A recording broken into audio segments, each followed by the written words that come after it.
It's 6:21. Time for traffic this morning. Here's Jerry Edwards. Good morning, Jerry. At the Woodrow Wilson Bridge this morning, looking all right so far. You are too. It's 6:15, and we've got your jazz continuing at 90.1 FM. Queen Elizabeth's 12-day visit to America starts today. And D.C. is ready to welcome the Queen of England, who will arrive at the... And official Washington is ready to roll out the red carpet for the Queen of England today. She's due to arrive at Andrews Air Force Base. In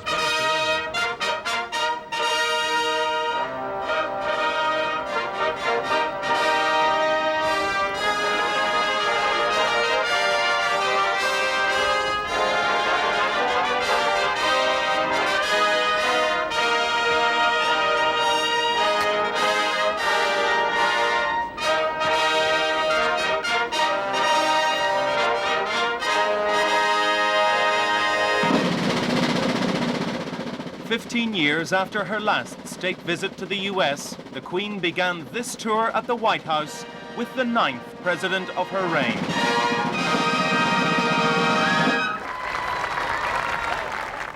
Welcomed by President Bush, saluted with gunfire.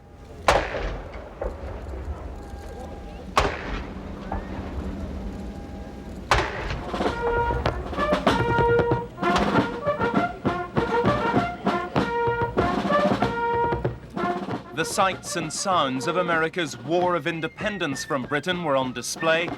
But today, said the president, in the sands and seas of the Persian Gulf lies the proof of ties never closer, of an alliance perhaps never stronger. Years from now, men will speak of American and British heroism in the Gulf, as they do today of our cooperation in 2 world wars and 40 years of peacetime alliance. It was mid-morning, and as the temperature climbed to 92 degrees, concentration lapsed, and the great podium incident unfolded.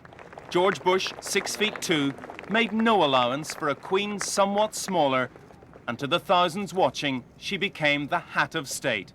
It didn't stop her teasing them. It is 15 years since our last visit to Washington, when, with a gallant disregard for history, we shared wholeheartedly in the celebrations of the 200th anniversary of the founding of this great nation.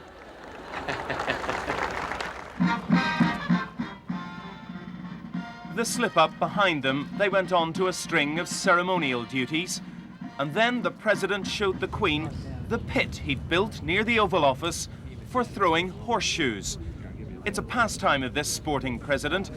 He gave a demonstration. The Queen gave him plenty of room. Very nice. He missed.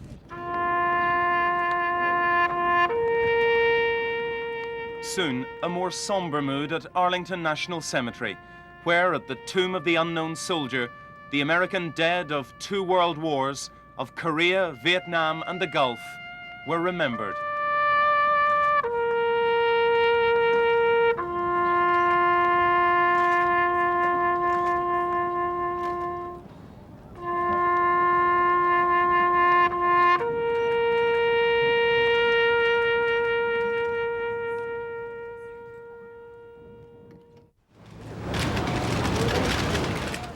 Camera shutters greeted their evening arrival at the White House. The Queen, the guest of honor. For General Norman Schwarzkopf, a slight change of uniform. Mr. President. There were toasts to friendship and alliance, and another reminder from the president of the rebels who led America's revolution. And I often wonder if I'd be standing here today if it weren't for a horse fancier named Paul Revere.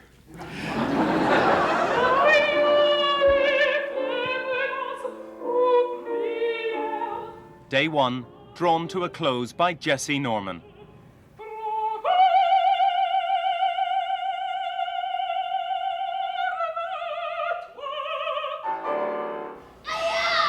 Day 2 began in northeast Washington, where drugs and murders are common, but where one youth club run by the police gives youngsters a haven. Their martial arts were a big hit.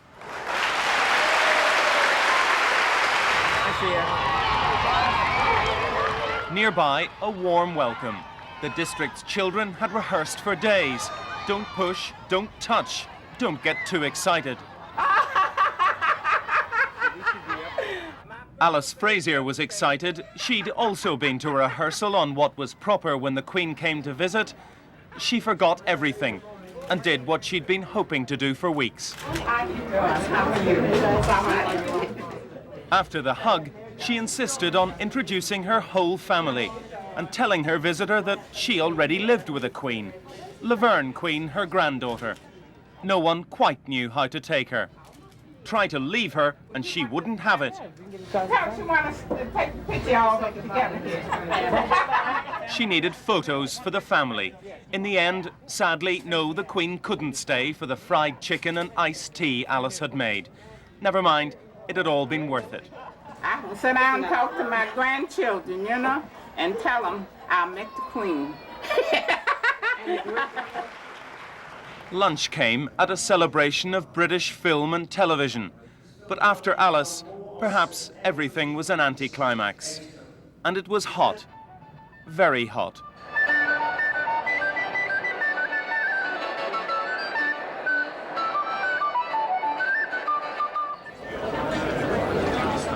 Outside, at the garden party in the grounds of the British Embassy, it wasn't just hot, it was crowded and hot.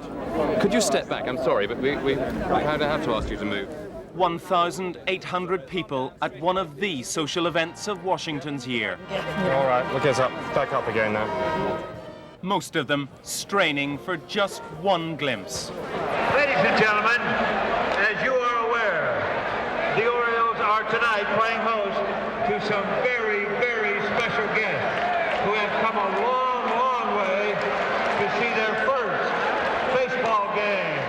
It's Wednesday night, and former university baseball team captain George Bush takes his guests to see the Baltimore Orioles. In fact, to meet them in their dugout. Right now, there she is. But how to greet the Queen? When one of the legends of baseball, Babe Ruth, met the Queen's father, King George VI, he kept it simple and said, "Hiya, King." Number 12, Mike Devereaux. There was ball-by-ball advice from the president. From her position in the box, the Queen could also see protesters in the stands. I doubt not of his temperance. Very well. The next morning, the entertainment changed to the Folger Shakespeare Theatre and King Lear's reconciliation with his daughter Cordelia. I fear I am not in my perfect mind. Methinks I should know you. And all the skill I have remembers not these garments, nor I know not where I did lodge.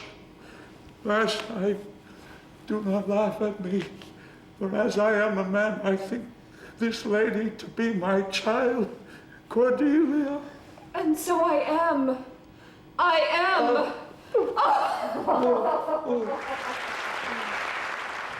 Then the turn of the children. At school, for weeks, they'd been rehearsing the taming of the shrew. He's been saying, okay, I want you for my wife, and she's like, right. The key moment, every child actor's nightmare, the kiss. He was saying, don't bend until she comes to you. Time and again, they tried to get closer. Okay, you guys are gonna have to be close for it to work, otherwise we go. Time and again, they just couldn't. But with a royal audience, you've just got to roll your sleeves up and get on with it.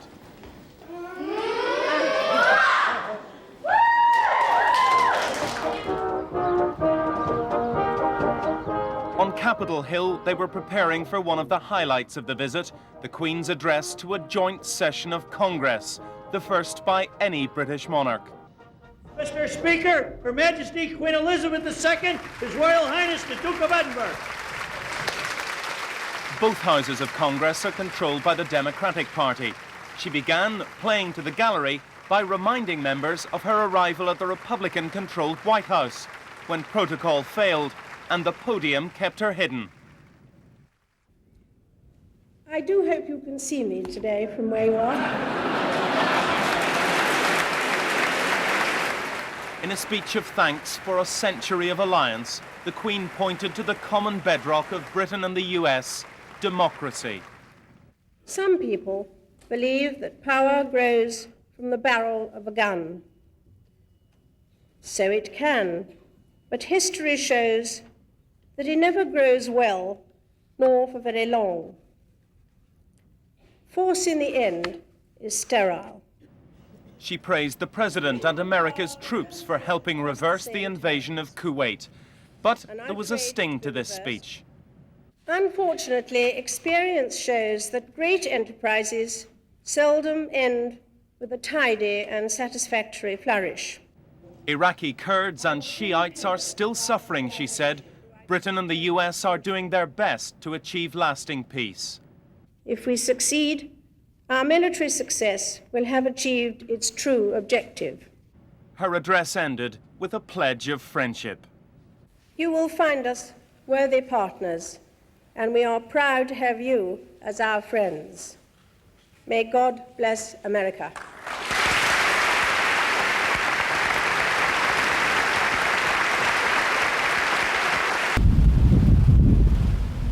A torrential downpour marked the Queen's arrival in Miami.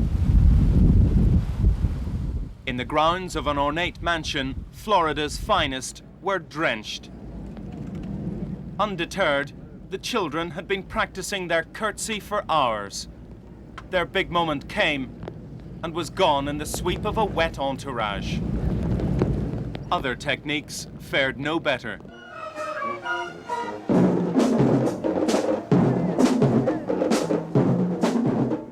Technique is something the Tornado Marching Band is still working on, but at least they had the weather.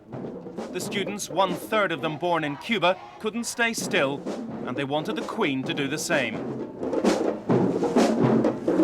Everybody dance now.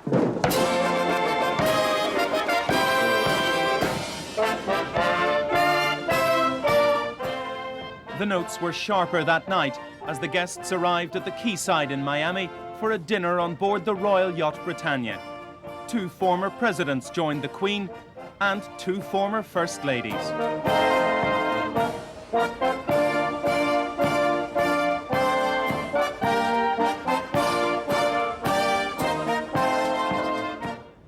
After dinner, the Queen came on deck to hear the traditional quayside farewell from the band of the Royal Marines, Beat Retreat.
Flag of the Royal Yacht in place, Britannia slipped anchor and moved out into the bay.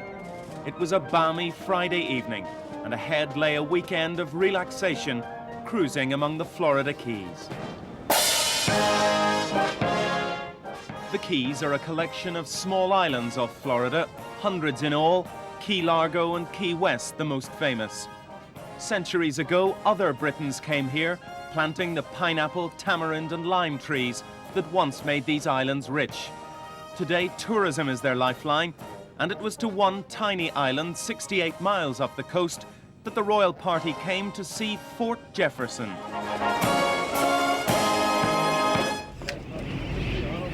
At every stop on the tour, a gift, this seashell to be added to a collection on the royal yacht. The Queen and Prince Philip were certainly dressed for a tropical weekend. Their escorts, the US Rangers, who now man this national monument. Fort Jefferson was built in the last century as a key coastal defense, but its 140 guns never saw battle. After the American Civil War, it became a prison, housing 4 of the men who conspired to murder President Lincoln. Today it's the sight not of troops or prisoners, but of tourists and wildlife. The rest of the weekend was spent away from the cameras, with time to meander among the islands, picnic on the beach, and swim in the warm seas. Calm before the storm. Florida is also home to the warplanes and the troops of U.S. Central Command. From MacDill Air Force Base, the American military directs the movements of its soldiers across 3 continents and 18 countries, including the Middle East. From here, F-16 warplanes took off for the Gulf and for Iraq, and with them went a man who would soon become a household name, the man the Queen had come to see. General Norman Schwarzkopf was waiting to become America's 13th honorary knight, though there wasn't much room left on his uniform for any more honors. Are you nervous? No. Not at all? No. But Stormin' Norman had been hoping for a more clement welcome. I would like to introduce you myself. First stop, the war room that was the hub of Operations Desert Shield and Desert Storm. This really is, in fact, where most of the initial planning and the deployment of our forces took place. The Queen was shown a film never released to the public of some of the combat of the Gulf War. It was afterwards in private that she made the general a Knight Commander of the Order of the Bath. There was no sword, the general didn't kneel. He emerged with the honor he'd been handed and a citation that read, "For outstanding leadership of Allied coalition forces." The star and badge doesn't mean he can call himself Sir, but everyone here calls him that anyway. A flypast of F-16s was followed by a tour of the base. The new knight's first act of chivalry to steady the Queen's umbrella. Not quite the weather for an open top, but the two of them seemed oblivious to the rain. As the general bade farewell to the Queen, the media was anxious to hear his thoughts, one admirer to find out who he was. Don't we see you on TV? Yeah, every now and then. All I really thought about was the magnificent British forces that were under my command and what great supporters they were. From the day they walked in the door, Sir Peter de la Ville walked in the door, the absolute total 100% cooperation, and they're true friends. They're very, very dear friends of ours.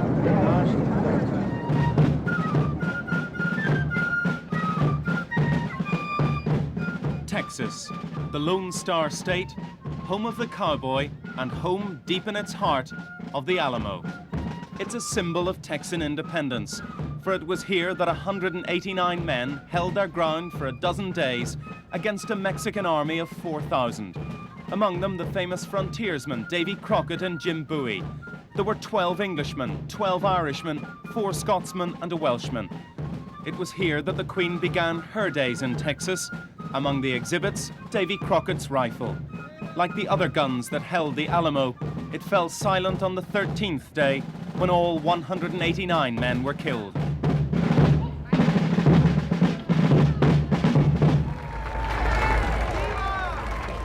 The battle cry, "Remember the Alamo," inspired Texans to win their independence 6 weeks later.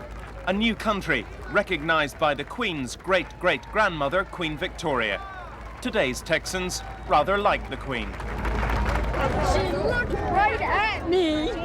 She looked right at me, right straight at me, and I curtsied. I want to go home with her. She's a senior citizen like we are, and I hope she's holding up well. She just epitomizes so much in elegance. She's a grand lady.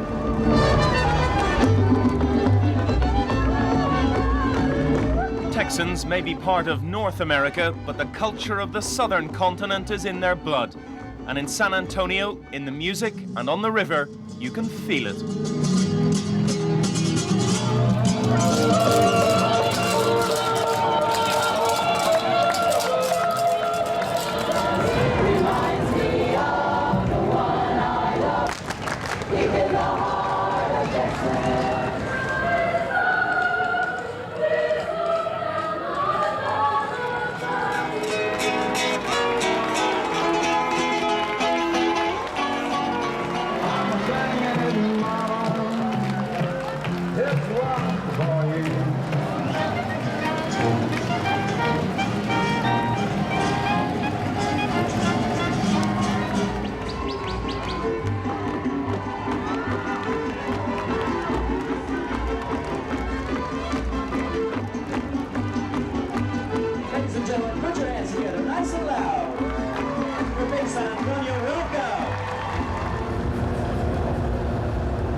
Texas today is battling with another frontier, space.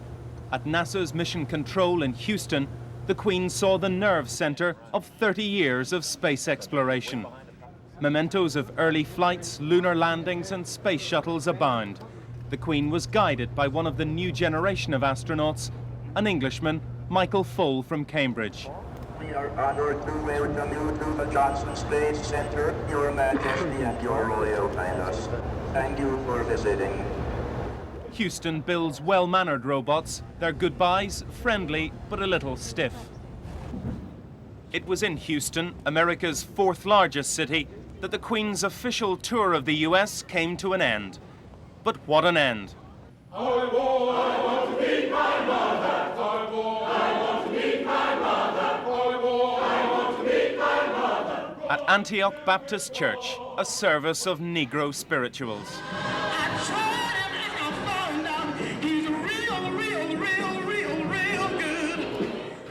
For the head of the Church of England, it was certainly a change from Westminster Abbey. Her companion, the Mayor of Houston, clearly savouring the singing. He would begin to break every one of our yokes. Oh, yes, he will. The toes of Prince Philip and the Queen were tapping discreetly. Others were less restrained. It was a rousing climax to a 10-day tour that had sprung a few surprises, but held a lot to look back on.